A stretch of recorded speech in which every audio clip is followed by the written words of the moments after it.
ধূমপান কর্কট রোগের কারণ। ধূমপান স্বাস্থ্যের জন্য ক্ষতিকর। এটা খেলে ক্যান্সার হতে পারে, ক্যান্সার যারা নেই কোনো আনসার। এটা জেনেও মানুষ খায়। এটার ভেতরে আছে নিকোটিন। চিকিৎসা বিজ্ঞানীরা বলে এটা হচ্ছে স্লো পয়জন, বিষ খাওয়া যা ধূমপান করাটা এটা আপনাকে শেষ করে দিবে। আপনার স্ত্রী আস্তে আস্তে আক্রান্ত হবে আপনার ত্বকটাকে আসলে। আপনার বাচ্চাদেরকে আদর করতে গেলে আপনার বাচ্চারা আক্রান্ত হবে। এই নিকোটিন তৈরি হয় টোবাকো প্ল্যান্টস থেকে। টোবাকো, তামাক পাতা। পীরগঞ্জে তামাক পাতা আছে নাকি? দেখবেন তামাক পাতার বাগানে কোনো বেড়া দেয়া লাগে না, বাঁশ দেয়া লাগে না, কারণ ছাগলের উপর দেয় না। তামাক পাতা ছাগলে খায়, গরু খায়। যেটা ছাগলে খায় না, যেটা গরু খাইলো না, এটা আপনি আশরাফুল মাখলুকাত হয়ে মুখে দিতে পারবেন?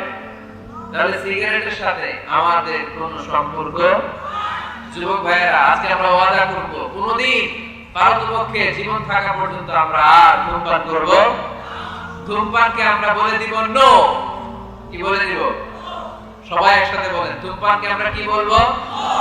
সবাই বলেন। খুব চালাক, খুব চালাক। আওয়াজ করে সবাই বলতে হবে, ধূমপানকে কি বলি আমরা? নো। ধূমপানের সাথে আমাদের কোনো সম্পর্ক। তাহলে এই ধূমপান করা এটা হালাল না হারাম? ইয়াবা খাওয়া, গাঁজা খাওয়া, ফেন্সিডিল, এগুলো সব হারাম করেছে কে? কারণ স্বাস্থ্যকর না, এটা অস্বাস্থ্যকর, স্বাস্থ্যের পক্ষে ক্ষতিকর। তাহলে কোন জিনিস যদি অপবিত্র হয় সেটা হারাম, ক্ষতিকর হলে হারাম। নাম্বার 3 হচ্ছে ফাহিশ, অশ্লীল। অশ্লীলতা থাকলে সেটা হারাম।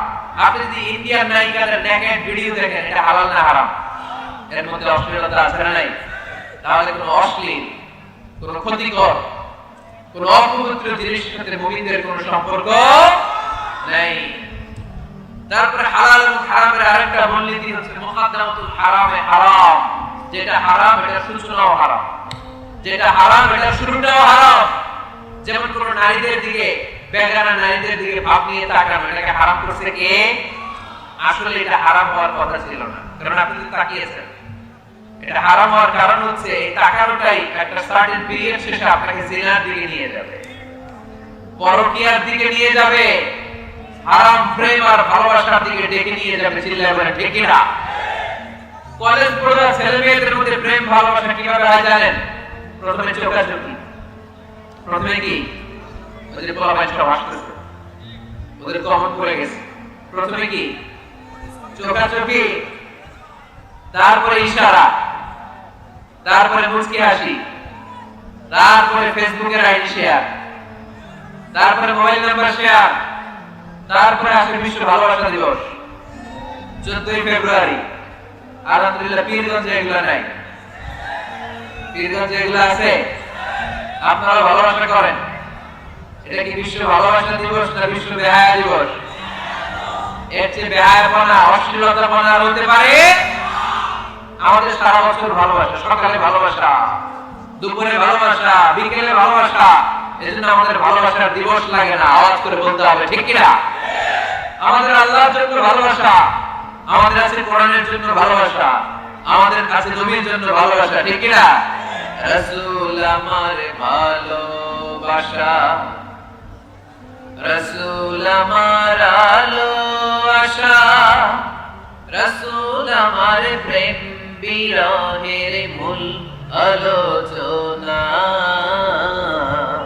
রাসূল আমার কাজে কর্মের অনুপ্রেরণা, ঠিক না? রাসূলের ভালোবাসা আমাদের অন্তরে আছে না নাই? আছে। আমাদের সব সময় ভালোবাসা, এজন্য আমাদের দিবস দিবস লাগে না। আমরা সকালে ভালোবাসি, আমরা দুপুরে ভালোবাসি, আমরা রাতে ভালোবাসি, আমাদের 24 ঘন্টাই ভালোবাসাবাসি, ঠিক না? এখানে আওয়াজ করতেছেন কারা কারা দেখি? ওটা ওটা করতেছেন কেন? শেষ করে দেই আলোচনা না? শেষ করে দেই, একটা সংক্ষিপ্ত মোনাজাত দিয়ে শেষ করে দেই। আর কয়েক মিনিট শুনবেন? হ্যাঁ শুনবেন, শুনবেন। তাকবীর পড়েন, লিল্লাহি তাকবীর, লিল্লাহি তাকবীর, লিল্লাহি তাকবীর। সম্মানিত ভাইরা, এই নজরটা বড় খারাপ, বদ নজর। আন-নাযার সামুন মাসমুমুন মিন সিহামি ইবলিস। এই নজরটা হচ্ছে ছেলেরা যে মেয়েদের দিকে তাকায়, মেয়েরা ছেলেদের দিকে তাকায়, এই অবাক দৃষ্টি, এই লাগামহীন দৃষ্টি, এটা শয়তানের বিষ মাখানো তীরের মধ্যে থেকে ভয়ঙ্কর একটা তীর। এই তীর দিয়ে শয়তান যুবক আর যুবতীদেরকে কাবু করে ফেলে। এই তীর দিয়ে শয়তান কলেজ পড়ুয়া ছেলে আর মেয়েদেরকে ধ্বংসের পথে নিয়ে যায়। হারাম ভালোবাসা এদেরকে ডেকে নিয়ে যায়। চিল্লায় বলে ঠিক কিনা? এই যে বয়ফ্রেন্ড আর গার্লফ্রেন্ডের কালচার আগে ছিল বাংলাদেশে, কথা কয় না? এলাকায় এগুলো আছে? এলাকায় আছে এগুলা? কার কার গার্লফ্রেন্ড আছে দেখি? এগুলো পাই দেখছেন? কত বড় টাকায় গার্লফ্রেন্ড আছে, ওটা হাত কথা স্বীকার করছে, সত্য স্বীকার করছে না? গার্লফ্রেন্ড না, কালকে বিয়ে করে ফেলবা ওরে, পাওয়া যাবে? হ্যাঁ, কি বাপ মা দেয় না, টাকা নাই, ছেলের বাবা মেয়ের বাবা উভয়েরই বলি বিয়ে করে দেন, বিয়ে করিয়ে দিবেন, ঠিক কিনা? ওরে আল্লাহ মহা খুশি, বিয়ের কথা শুনে কয় ঠিক। বিয়ের চেয়ে ভালো জিনিস আছে পৃথিবীতে? ভালো জিনিস আছে? এটা জান্নাতি সম্পর্ক। এজন্য ছেলের বাবা মেয়ের বাবা বিয়েটাকে সহজ করে দেন। বিয়ে না করিয়ে দিয়ে যদি ওদেরকে এবার পেন্ডিং রেখে দেন, ওদের ভালোবাসার কারণে যত গুনাহ হচ্ছে, এই অবৈধ প্রেমের কারণে যত গুনাহ হচ্ছে, তার একটা পার্সেন্টেজ গুনাহ বাবা মায়ের কাছে আছে না নাই? আছে। এজন্য খবরদার, এই হারাম ভালোবাসাকে, এই গার্লফ্রেন্ড এই বয়ফ্রেন্ড কালচারকে কোনো মুমিন সাপোর্ট করতে পারে না। বিয়ে করেন, আর নিকাহ মিন সুন্নতি ফামান রাগিবা আন সুন্নতি ফালাইসা মিন্নি। আল্লাহর হাবিব সাল্লাল্লাহু আলাইহি ওয়াসাল্লাম বলেন, বিয়ে আমার সুন্নাহ, যে আমার সুন্নাহ থেকে মুখ ফিরিয়ে নেয় সে কঠিন কালেও আমার উম্মত হতে পারে না। এজন্য নজরটা বড় ভয়ঙ্কর, নজরটা বড় ভয়ঙ্কর।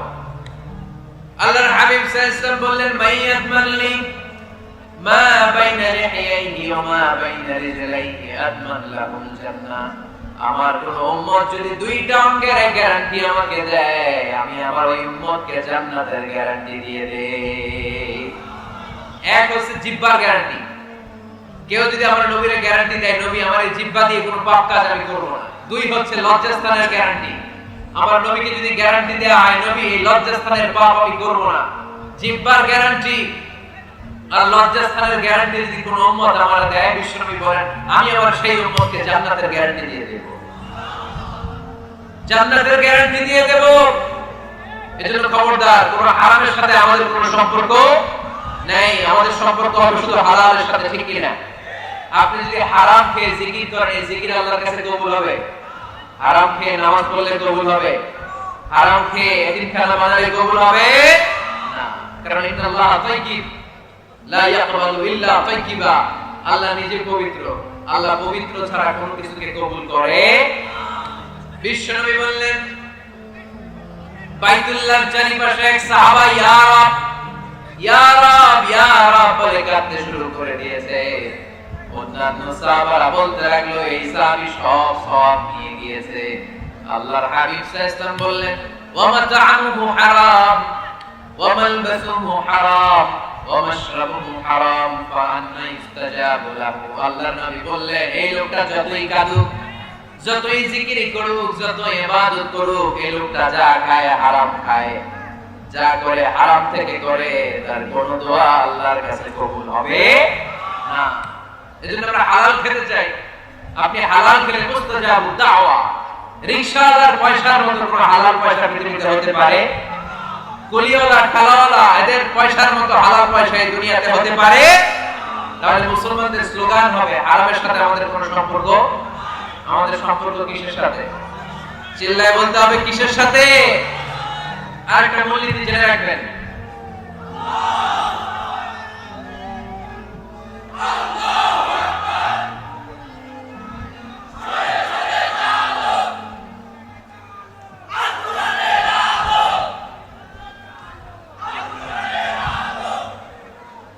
মাশাআল্লাহ মাশাআল্লাহ। আপনারা মাহফিল শুনতে আসছেন কয়টার দিকে?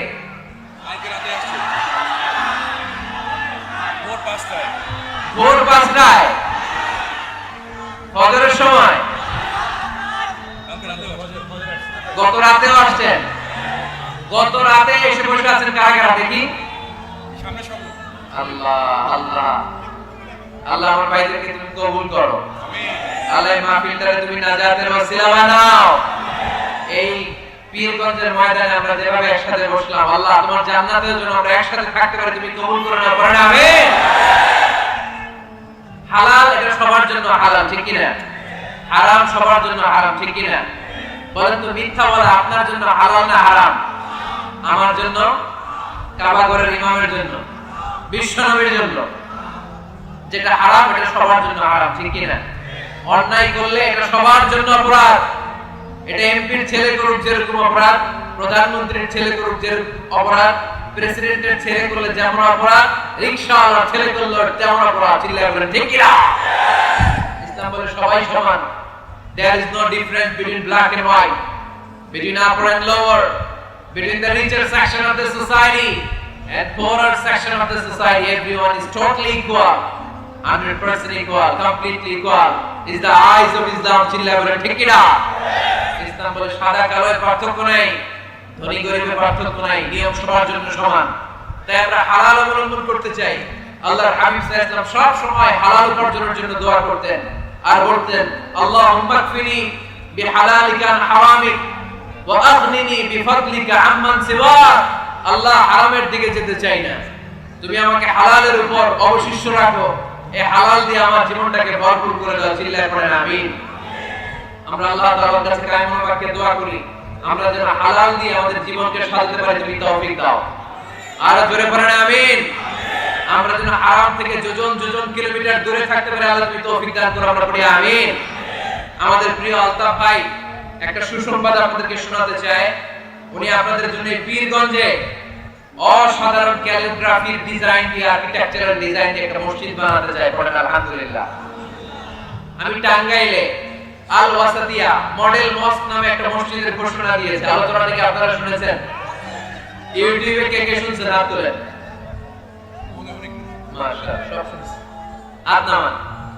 আদনামান তো সেখানে আমি দেখিয়েছি মসজিদ হচ্ছে মুসলিম সমাজের সামাজিক ঐক্যের কেন্দ্রবিন্দু আমাদের মসজিদ হিন্দুদের মন্দিরের মতো নয় আমাদের মসজিদ খ্রিস্টানদের গির্জার মতো নয় আমাদের মসজিদ ইহুদিদের সিনাগগের মতো নয় আমাদের মসজিদ শিখদের গুরুদ্বারার মতো নয় আমাদের মসজিদ আমাদের কমিউনিটি সেন্টার চিল্লায় বলে ঠিক না আমাদের মসজিদ আমাদের সামাজিক ঐক্যের প্রাণকেন্দ্র এই মসজিদ থেকে বিশ্বনবী যুদ্ধ পরিচালনা করেছেন বেকার লোকদেরকে চাকরির ব্যবস্থা করেছেন অসহায়কে ভাতা দিয়েছেন বিচার কার্য পরিচালনা করেছেন বিশ্বনবীর মসজিদ ছিল বিশ্বনবীর গণভবন এটাই ছিল বিশ্বনবীর বঙ্গভবন এটাই ছিল বিশ্বনবীর সেক্রেটারিয়েট চিল্লায় বলেন ঠিক কি না আমি আল ওয়াসাতিয়া মডেল মসজিদের একটা মাস্টার প্ল্যান সেই টাঙ্গাইলে হাজার হাজার লাখ জনতার সামনে পেশ করেছে এরপর সারা বাংলাদেশ থেকে আমার কাছে ফোন করেছে